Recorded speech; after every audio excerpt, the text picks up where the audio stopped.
Welcome to the new normal, Golden State. By the way, first of all, that stat last night is just the greatest stat of all time. In peak analytics, as Jason Fitz alluded to in trending, the 141 points, the most in a team's first game in a new arena in NBA history.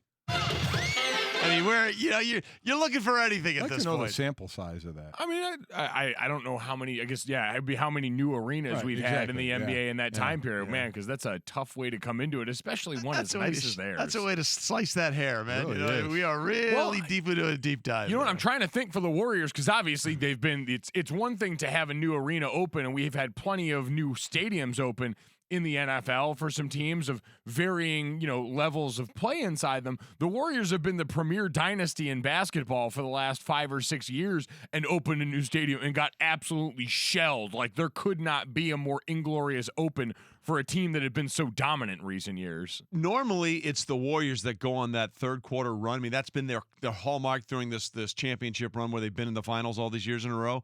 Well, that's what the Clippers did last night. They put up 46 in the third quarter. 46. And Draymond Green, who missed a little time in this game with an elbow, only scored 11 points. He summed it up best. He said, blanking sucked, and blanking starts with an F, so I can't really say that word for you, but you can understand his thoughts. But what I thought was also more interesting is what Steve Kerr had to say, which was, guys, welcome back to the norm. It doesn't feel very good. Losing stinks. It's no fun, but you just this is more the reality of the NBA than the last 5 years we've been living in a world that isn't supposed to exist. 5 years that basically was record-wise, I believe, the best stretch if anybody's ever had over 5 years. So this is reality. Nine guys, 23 or younger, and we're starting over in many respects. So we've got to be patient, and we got to fight, and we got to continue to teach as a staff, and the players have to continue to absorb and learn, and we'll get better. I know that. Well, they have to get better, but the problem is this is basically the team because Klay Thompson looks like he's not going to be there for most of this season. No, this is what team. they are. This is who they are. And he's right. I mean, it's starting over for them. I mean, you lose two huge things in Klay Thompson, at least for the year. You'll get him back, and Kevin Durant.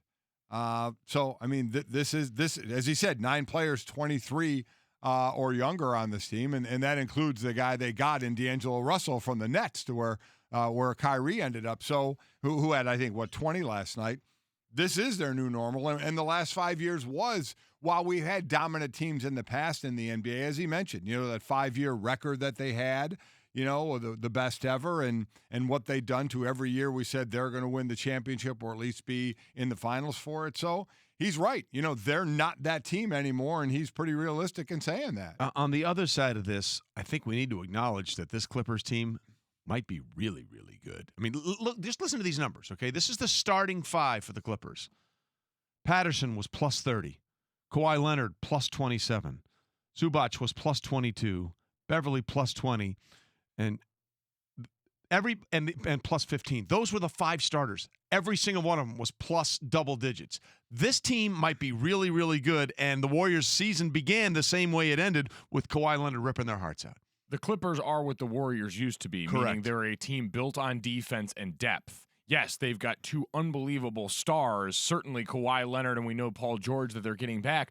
But the original Warriors, the original incarnation of that team built around the Splash Brothers and Draymond Green, was a team that also, with Andre Iguodala and a bunch of veteran players that they do not have now, playing unbelievable, suffocating defense and then bludgeoning you in these big bursts and just pile. That was the difference. The Warriors, in my mind, the difference between them and every other great team we've seen is when that pile-on came, when that avalanche came, you never felt safe. No 15-point lead ever felt safe because these guys were always one little slip away from an avalanche of points that could crush you, and now that seems like the Clippers have that. And still no Paul George. That's the point, right? We're doing this. They're doing this with so deep. They played 13 players last night. Yeah. On the road, they win, again, the greatest season opening win, the most points ever in a new arena in NBA history, and they did it without their 1A player. I mean, my God, this team might be really, really good. And here's Michael Wilbon saying, you know what, they might be better than what we actually thought. The story 3 days into this NBA season is the Los Angeles Clippers. They took apart the Lakers, and then they come up and Chris in this building and just ran right through. Kawhi Leonard, 21 points in 21 minutes. Beat somebody's butt so badly in the first 3 quarters, your guy can just sit out. You don't have to worry about the next game. The Clippers, man, they have rolled 2 significant opponents in 2 games so far this season. Thanks so much for watching ESPN on YouTube. For more sports analysis and highlights, download the ESPN app. And for live streaming and premium content, subscribe to ESPN+.